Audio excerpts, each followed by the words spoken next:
It is no secret that South Africans feel battered by stories of corruption, organized crime, greed, and that powerful people continue to be implicated. It might be surprising then that in other parts of the world, South Africa is celebrated for its efforts. In this series of conversations, we focus on the other side.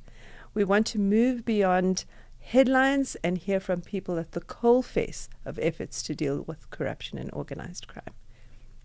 I'm Cheryl Frank. I run the Anti-Corruption and Accountability Project at the Institute for Security Studies.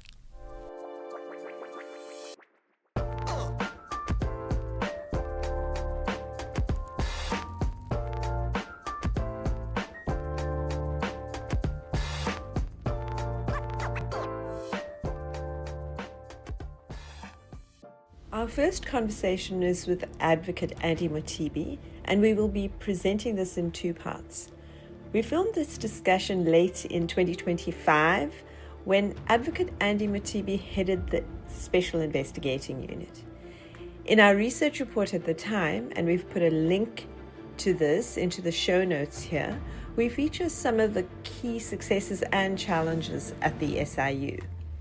In this discussion with Andy, we wanted to delve into those issues with him and his leadership of that institution.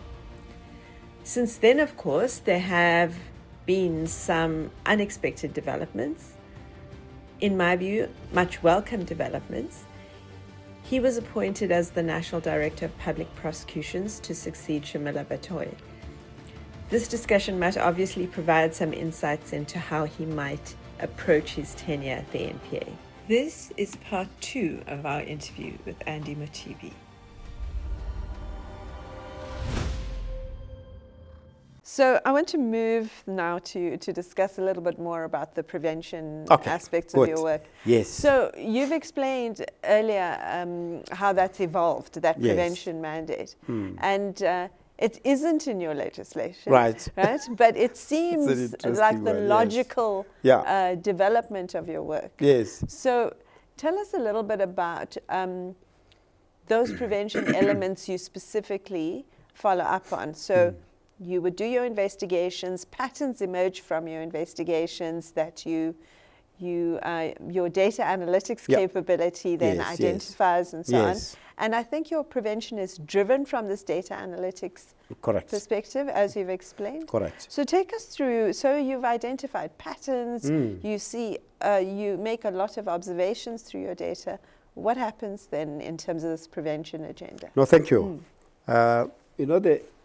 The prevention is an area where, as government, we really need to sort of up the game, right?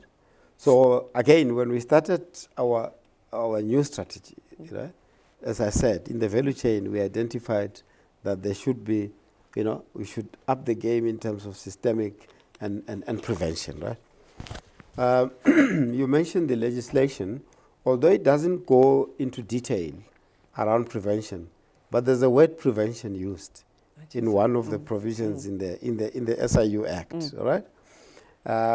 It's in the area where it talks about recovery of losses and so on, and then it says prevent future losses, right? Yes. Yeah.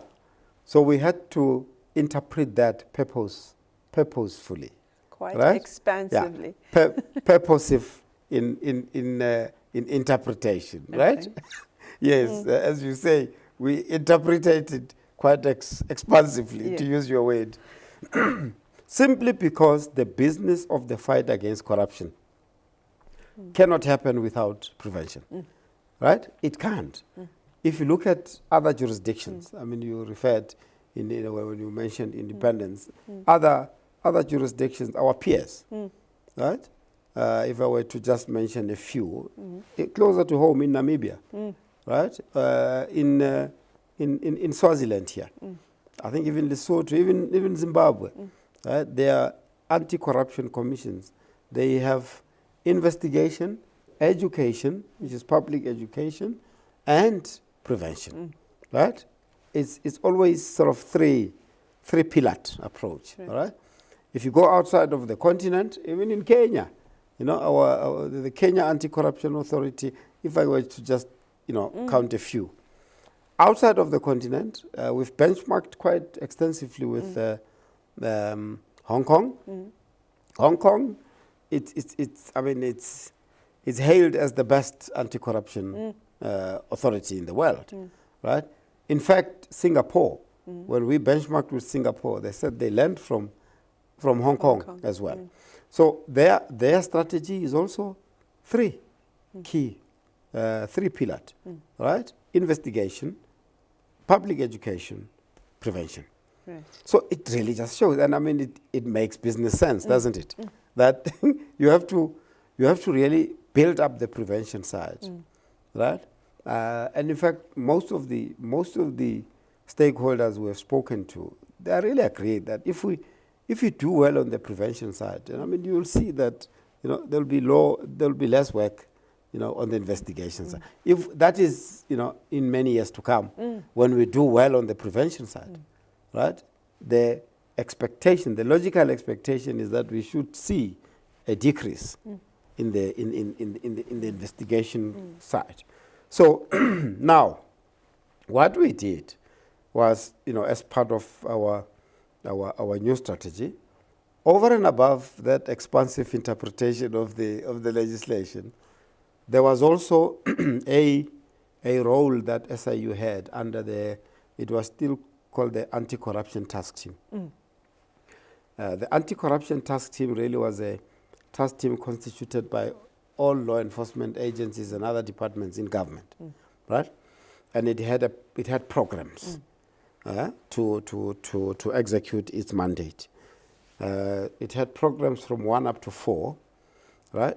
one being investigation and 2 recoveries and so. But number 4 was the one that was given, to SIU to run, which had to do with the prevention side.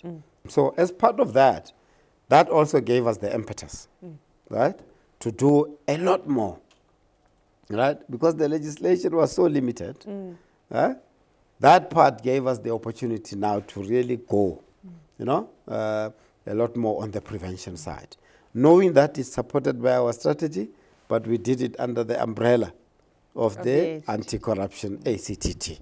Yes. Now we developed the strategies and so on, and then we came up under the strategy that says, protect vulnerable sectors. Then we set back. We did a risk assessment of vulnerable sectors, and strategize on how is it that we can, bring in the whole of society that's envisaged by the strategy, right? On how to bring in other members of the society in the fight against corruption. Now, the interesting part, is that we sat back and said, let's take a risk-based approach, right? And said, okay, and then we'll do it by sector. Right. Yeah, right? So using the examples of the, sort of risk management committees, right? In a corporate, right? You will have a risk management corporate responsible for, say, investment banking, for retail, for market and so on, right? I suppose even in other organizations, I'm just using the example that I'm familiar with. So I said, guys, let's take a sector approach here, right? And then we did the risk analysis and came up with those sectors, right, on how to model or pilot the whole of society approach. Right. And then we came up with health, local government, now infrastructure build, immigration and border management, and now we've just implemented in the water sector. There's other sectors like energy, education, and so on, right? But we said, let's perfect this model in these sectors, right? So we started with the health sector in 2019. It was launched by the president in 2019, right? And then local government followed. It was launched by the minister. Infrastructure, all of them that followed were launched by the ministers. Now, we included business, labor, civil society in each sector. Right. regulators in each sector, right? And we're really happy that we did that because it has now galvanized the society in the fight against corruption. I mean, we've just issued media statements. Right. Last week we had a health sector set and local government because they sit almost quarterly. Yeah. Now we've taken an approach with our communications team, led by Mr. Khanyago, that we need to really inform the public around these sectors, the sector anti-corruption forum.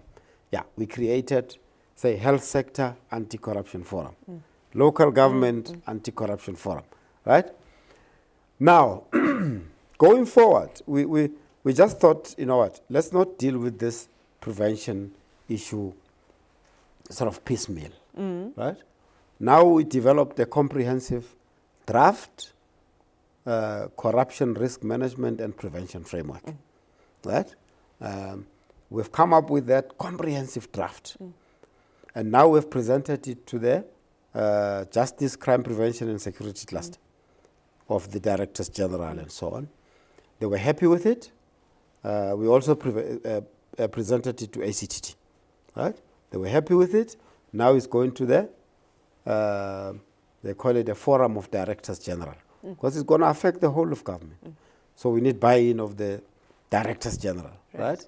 And now after Directors General, it will go to the JCPS, Justice, Crime Prevention and Security Cluster of the ministers now. Take them through it and so on. Once they're happy, they'll recommend it to cabinet. Okay? And we see that happening probably in the next, 6 months from now. That it should serve in cabinet, and cabinet is happy, they'll sign off. There might be some more public consultations that are done, and then we come up with the final. Now that is going to catapult the work of government in the fight against corruption on the prevention side, right? Now, this framework, Cheryl, I really look forward to it because it's going to really be a driver. It's going to be a change driver, right, in the fight against corruption. Because what the elements of that draft, it says what are the activities that government needs to do to drive prevention, right? From a risk management approach, you need key risk indicators, right? Okay, starting off, you start off with your risk assessment, right? And then you need to identify key risk indicators, right? That when there's this indicator, then you need to act, right? Now, an example of key risk indicators could be lifestyle audit. Right. Okay? Yeah. Lifestyle audit, you conduct a lifestyle audit on key areas in a state institution, and then you come up with findings that Mr. or Ms. X has, an unexplained wealth, cannot account. That's a risk indicator. Okay? That, this is your salary, but you've got this amassed wealth. Then it gives you a rationale to dig deep. So those are what the lifestyle audits will do. And it will have a great chapter on data analytics. Okay. Right? Data analytics, you'll get the investigation data. The investigators will investigate. As you said, they take the data, they crunch. We've got sort of young minds, young bright minds there under the data analytics. They've got mathematics qualifications and so on. And again, this is the experience from the financial services, where you require those to model. They model the data that they receive, and you model for purposes of coming up with your trends, and then to see the trends where this is being committed, and then the regularity, and so on, and what is it that the government can do to come up with controls. So we've done that for the health, local government, and so on, and it's really working out perfectly. It's been so well received, simply because it's assisting the departments to come up with control environment, to know the kind, because you also analyze the modus operandi, right? You also analyze the method which is used to commit these offenses, right? And then now, once we understand that, we're saying, how is it that we can prevent it, right? If it's happening because in the procurement space, that official sends out the bid, the tender, he receives back the bids, he signs off, and he approves. You can see this, the so-called concentration risk, right? All the processes are concentrated in one person. Now there's a risk there. Now that helps us. That part helps us to see how do we create checks and balances, right? Then we build controls, right? To say in the procurement space, the need for digitization, right? And all of that, okay? And of course, there will be public education chapter. How is it that we educate the public and so on. And now there will be monitoring, evaluation and monitoring. What I believe should be done is that the regulators must come on board. The regulators must come on board. In the health space, medical...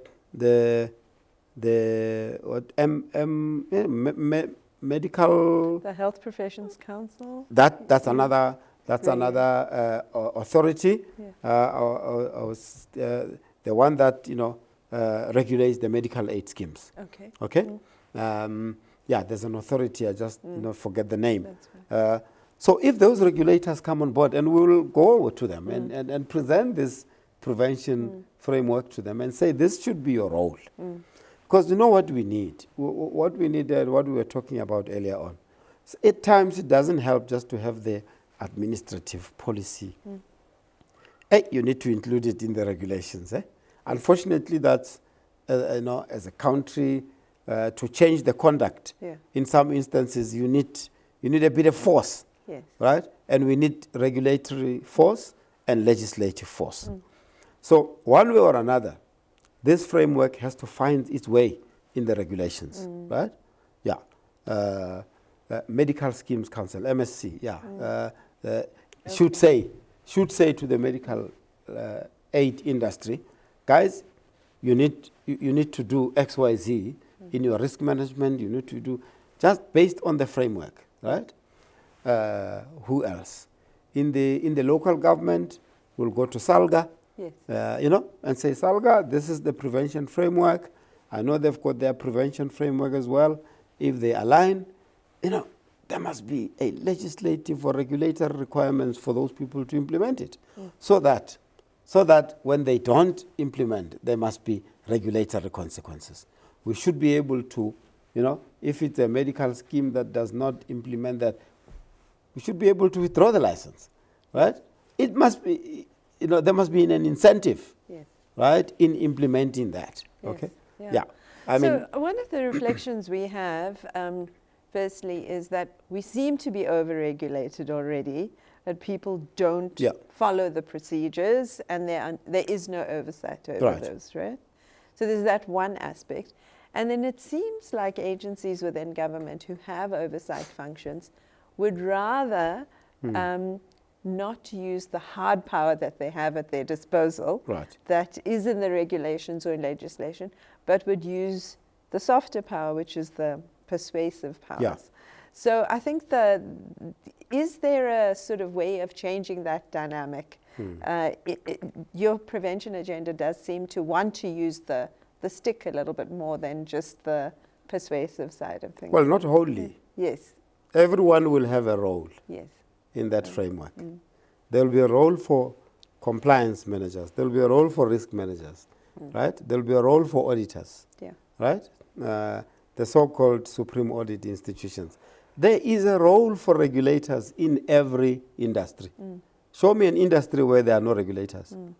Show me a risk where there are no regulators, right? So those who put an argument that we're over, of course we need to make it easy for businesses to do business in the country, right? Look at necessary regulations, right? Avoid over-regulation. Agree. But you cannot not have an industry that's not regulated. I still say, show me an industry that doesn't have a regulator. So that's what we need. That's what we need. There should be regulatory requirements, right? I mean, and if we speak to regulators, it's not a question of, a sledgehammer approach, No. We would like the industry to play and ensure that they also play a role in prevention. For example, I mean, you seem to understand the anti-corruption industry. There is an amendment that came into, the Combating and Prevention of Corrupt Activities Act, right? Section 34. The businesses, yes. Right? Yes. Yes. It came recently. Why did it come in there? It came in there simply because we need to nudge, regulate on a legislative regulatory basis. Yeah. We need to nudge the industries to come up with prevention plans. Yes. That was the idea. Yes. Right? And we've seen it being well received. Yes. I mean, I attended a session, where one of the business industries was presenting, and they were presenting around this requirement, So to a large extent is that. Yeah. In fact, it's actually there already, in the Section 34. Yeah. We just need to align it with the prevention framework that's coming. So, Advocate Mothibi, we have had the National Anti-Corruption Advisory Council of the President Yes. Recommending the establishment of an Office for Public Integrity. And the SIU is seen as helping to lead that into existence. Right.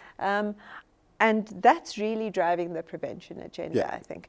So maybe you want to explain, in the context of how you're thinking about prevention, how you see that ideally playing out. That's if those recommendations are accepted, etc. Look, no, thanks for that question. I really think that work is timely, Yes. right? Timely in the sense that we are now really all beginning to wrap our minds around how do we improve the prevention part of the fight against corruption. As you may know, that the National Anti-Corruption Strategy, amongst others, is asking a question whether there is a need for a single anti-corruption authority, right? And the Zondo Commission also made recommendations in that direction. So to implement the Zondo Commission and also the National Anti-Corruption Strategy injunction, the President now appointed this council. And they've done their checks and research, consultations and so on.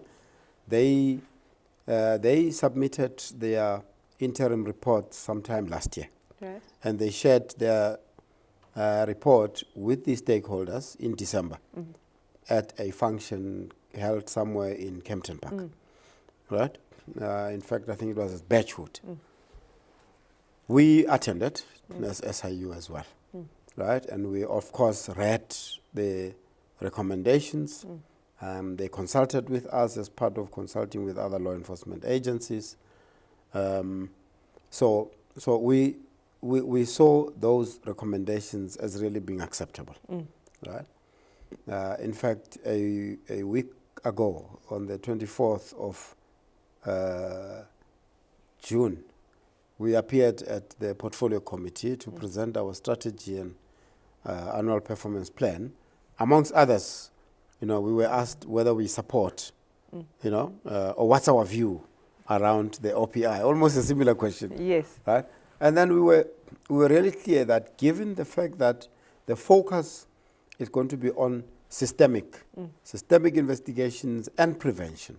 Of course, there will still be investigation, right?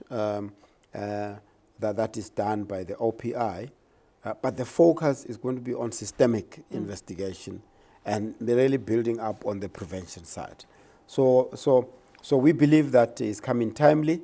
And now this framework that's now going through the governance process, we believe it's really going to be supportive of the work of the OPI, and we understand the rationale for really seeking or recommending to integrate, SIU into OPI. It's simply because most of the work that SIU does almost is reflective in the recommendations that they've made.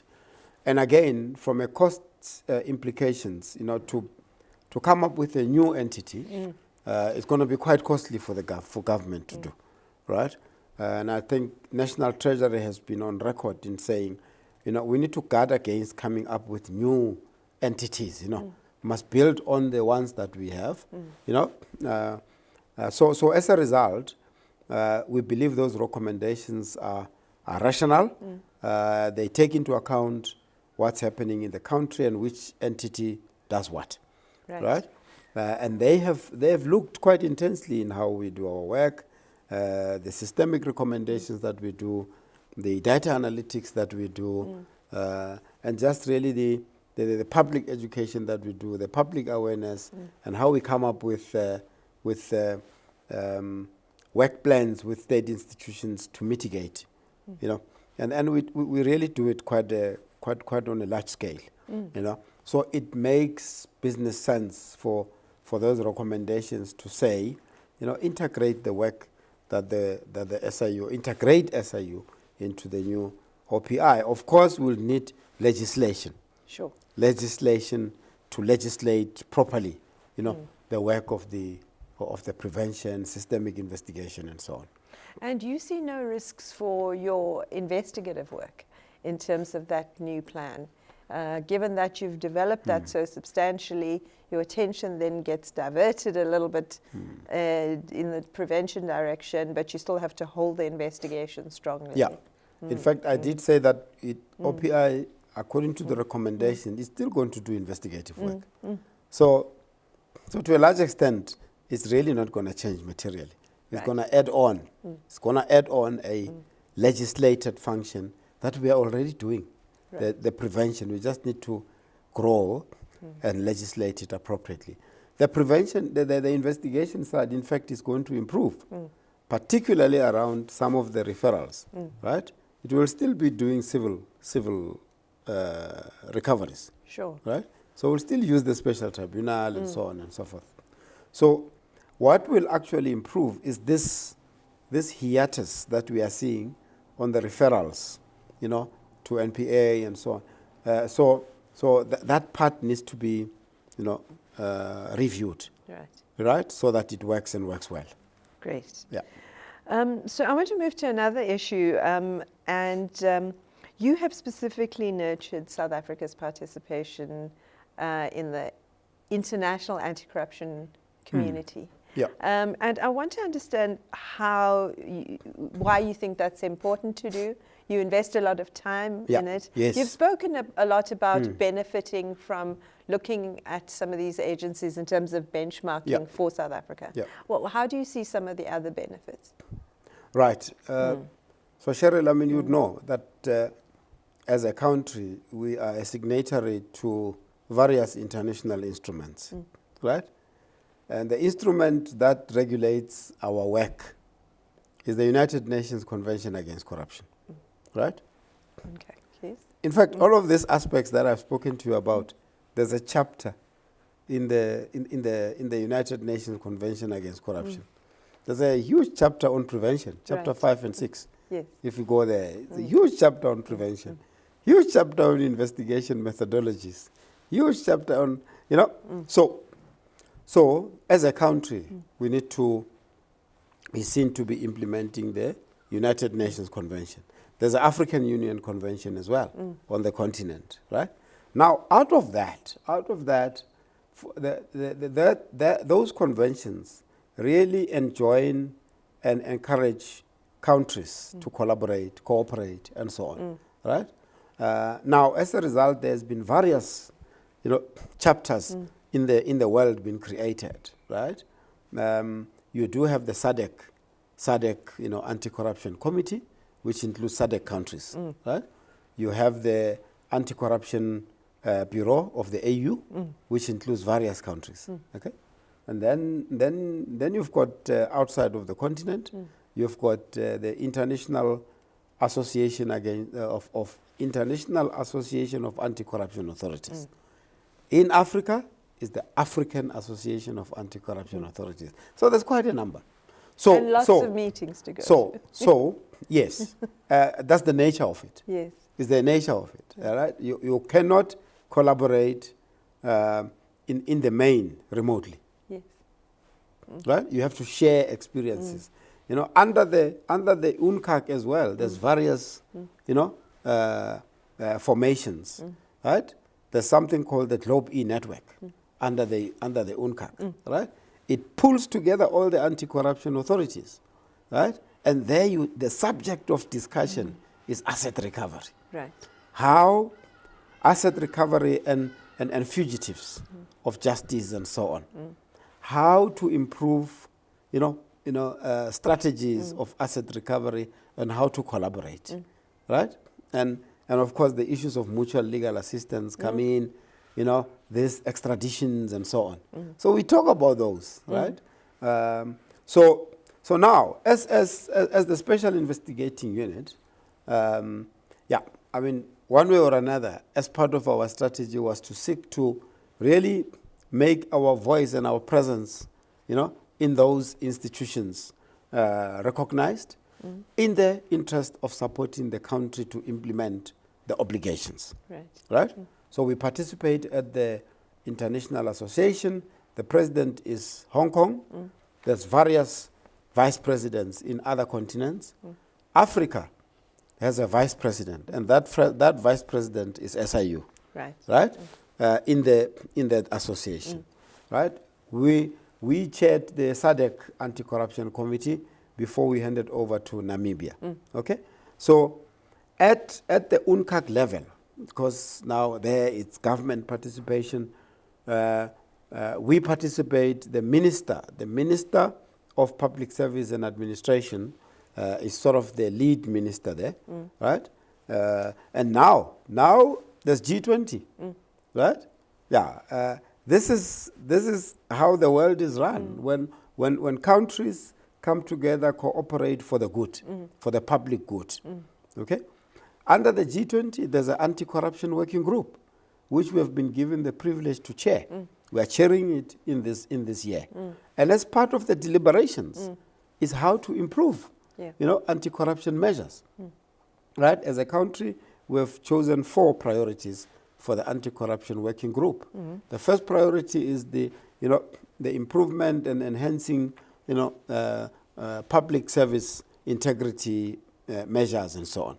Then there's asset recovery. Then there's inclusion of the whole of society, the part I was talking about earlier on, and then the protection of whistleblowers.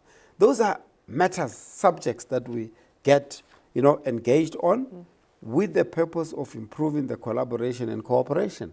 And why? It's because, like every other crime, it knows no borders, corruption. And now if criminals know that I commit a crime in South Africa, I run to Namibia, they must know that there's no cover. You will be uncovered there. Right? You commit a crime in South Africa, you run to Hong Kong, they must know that we collaborate. Yeah.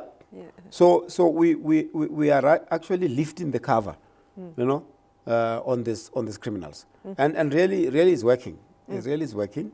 The extraditions that we are seeing being pursued, right? They are pursued in that name of mutual legal assistance. That is provided for under the United Nations Convention. Great, thank you. I want to move to another conversation topic, and this is really about the future of the SIU and securing the future of the SIU, whether in whatever format we're talking about, and particularly speaking about the funding model. So if you can just at a very highlighted level provide for us in headlines, how is the SIU funded now? And then what are some of the weaknesses with that model? And how do you unhook some of those weaknesses for the future? Right. SIU is funded through a grant from Parliament, from National Treasury, through the Department of Justice, and then given to SIU. Right? But we also charge fees. All right? So that's another part of the model. We charge fees in terms of our legislation when we do our investigations. So the fees are charged when a proclamation is made. Yes. You're asked to investigate a particular agency or institution. They must pay you a fee for doing the investigation. For doing that investigation. Right. Yes. Okay. Exactly. Yeah. So that's the model at the moment, and I think it's about what 60-40, which is 60% grant and 40% fees. You know, it may have changed, but that's how the model looks like. But now we have seen that this fee for service model, you know, although some of the departments are paying, there's a whole number of them that are not paying, right? And you can imagine, although it's not affecting our operations yet, but if it persists and we don't, I mean, as we speak, our debt level is sitting at more than 1 billion, right? Yes. I mean, really, that's quite huge, and we have spent money to investigate, right? We have spent resources and money, so we need that money back, right? If we don't do that, we need to resource the organization. If we don't get the money due, then it's likely to affect the operations of SIU. Now we are saying, because this model has been in place for so many years and it's just not working, perhaps it's time to review it. And as part of the amendments of the legislation, we are introducing that review. We've engaged with National Treasury. We believe that there's a case to make to review the funding model of SIU. All these other, like investigation authorities in other countries, they're fully funded by the state, right? So we are of the view that an appropriate funding model for the organization like SIU or OPI going forward, it's 100% funded by the SIU, by the state, right? Because some of the state institutions, particularly in municipalities, I mean, there are some municipalities who would tell us, straight that no, look, we didn't budget for this. We didn't ask you to come. We didn't ask you to come and investigate. All of those. Yes. Yeah, yeah. So we believe there's a case to review in order to sustain the SIU or the OPI going forward. Otherwise, there's a risk. Yeah. There's a risk at the moment. Yes. If the debt grows, then we are not going to be able to sustain. Yeah. Yeah. So the enforcement of those payments, is that not another model, somehow enforcing the payments from those institutions by the Treasury? Yeah. Yes. In recovering our debt, we've engaged Treasury, and Treasury has been helpful in terms of sending letters to those institutions to pay. We have also engaged the Auditor General to say, when they audit and find that those people are not paying the creditors, SIU should be one of those creditors, and then they must make a finding. Right? To say, hey, there's a finding on you. Who else? We've also engaged the Minister of Justice and Constitutional Development to assist, right? And we are seeing some payments coming from there, but in general, it still remains an issue. Yeah, it still remains an issue. Yeah. So now we've actually said internally that no, man, why don't we go to court? Send letters of demand, send someone says, but now there's this legislation called Intergovernment Relations Act. You need to follow those steps, because it doesn't create a good picture for government, to take government to court and so on. Yes. Thank you, and I think that's something to keep an eye on as we move forward into trying to sustain all the building and development that you have done. So as a last question, last series of questions, I want to speak about leadership. Right. You serve as one of the most prominent leaders in our anti-corruption architecture. We're due for some new leadership appointments coming up soon with the DPCI, the National Director of Public Prosecutions. Right. That appointment should happen by January 2026. I mean, what's the role of leadership here in these trying times where we're really trying to grapple with dealing with corruption in the country? There's probably a very limited time before we can turn this around. Tell us what your approach is Yeah. and how you position You know, yourself. the role of leadership is very important. It's very, very, very, very important. You know, I'll really, you know, start from when we started implementing or crafting the new strategy. Yeah. You know, so you know when you know, as you know, government institutions to a large extent can be very what they can be very suspecting when you come in. You know, when you come in, they'll, you know, almost want to assess you, sort of, you know, and they can be very resistant. I think, you know, like any other institution, change is, you know, is something that, you know, they sort of resist and so on. But then it becomes very important, you know, to be the ability to take the members, the ability to take the members with, right? The ability to communicate what is it that you know, are bringing in, and how is it that it will transform the organization, you know? Make sure that they understand that part, right? And of course, that's now sort of strategic communication and so on. Is very, very important, right? It's just the ability to interact. Just the ability to interact with your colleagues and peers, you know, and the staff in general, you know, and you know, the other critical part, it's really, you know, ability to execute. That's very important, because we've seen most of the projects being started and so on, not being executed on. Policies being developed and not being executed on. You know, if you do that, you just lose credibility, right? Yeah, and of course you need credible leadership, you know, credible, ethical, and all of that. Okay, because you know, this thing of a tone from the top is very important, eh? I've just realized it. You know, well, I've been realizing all the time, but it really just struck me even more here where I am, right? You know, having come out, you know, so many years now, and looking at the organization turning around, right? Simply because they've realized that, you know, the strategy and the approach is working, and you are not here to, you know, to bewitch anyone. You know, you are not here to chuck people away and all of that. You know, you are here to make sure that the organization works and works well. And you look at all the policies that regulate the organization, right? And make sure that those policies are fair, you know, to everyone. Because when I came here, there's been so many grievances, you know. Yeah, my inbox was like so clogged, you know, everybody's sending it.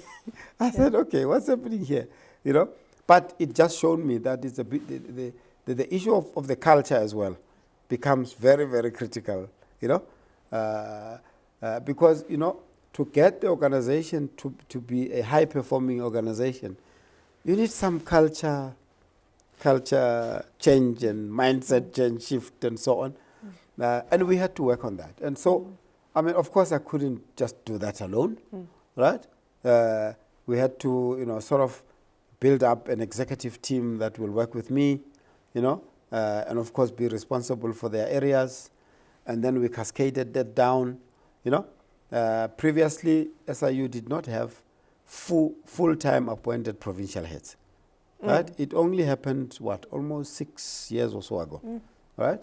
Now we appointed provincial heads in all the provinces, and we take them through training.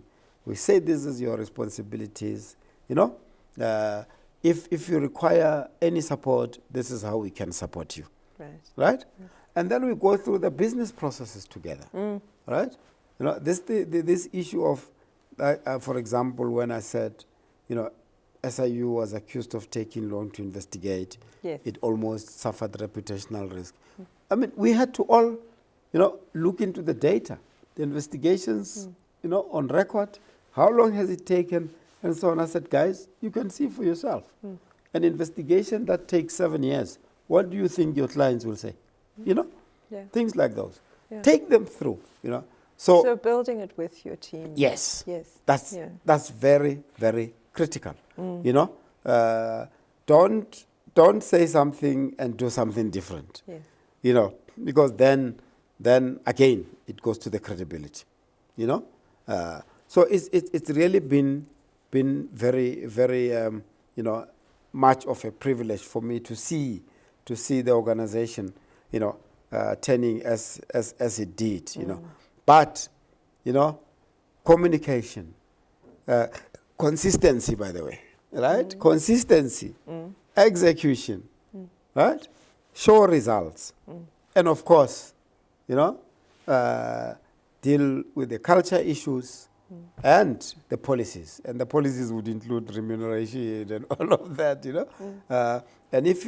And because we had to benchmark, you know, all the policies, including remuneration, right, to make sure that our policies benchmark well with the market, right? So to a large extent, and that's why we are able now to attract, you know, skills and resources that we need. It's because we are competitive. Yeah. Yes.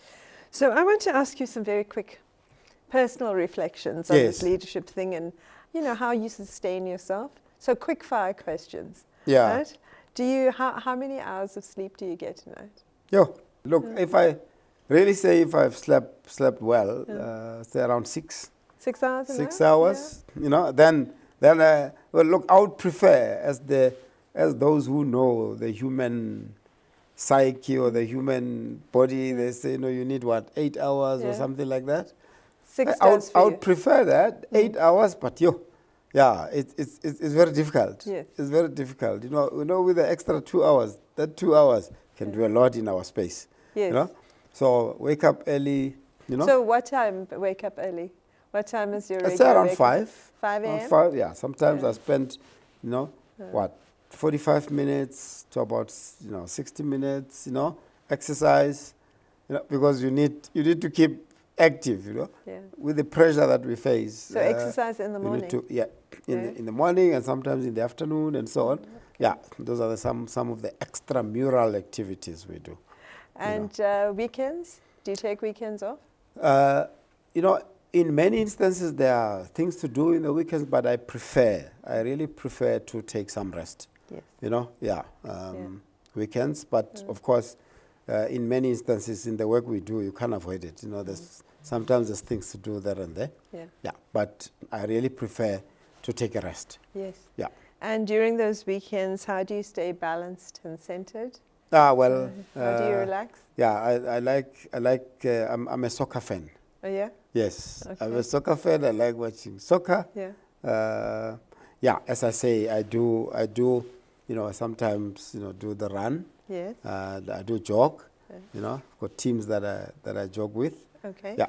So that's how I keep myself busy. Yeah. Yeah.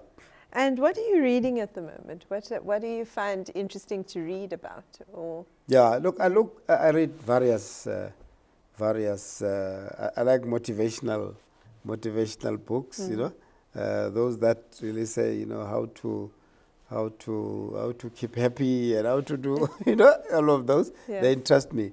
But the main readings, I like reading management books. Okay. Right, I really like management books. You know how to. There's another one that I say, the 3-day MBA or what? There's a book on 5-day something MBA. like that. Yeah, it was so interesting to read that. And then I like reading books around strategy. How to execute and all of that. Yeah. Management readings really appeal to me. Yeah. Okay. Thank you. This has been such a fascinating discussion. Thank you so much for taking the time. Thank you for inviting us to be here and to reflect so honestly and in some ways elegantly on the situation we face. No, thank you. Yeah, we look forward to further conversations. Yes. No, thank you very much. Thank you. Okay.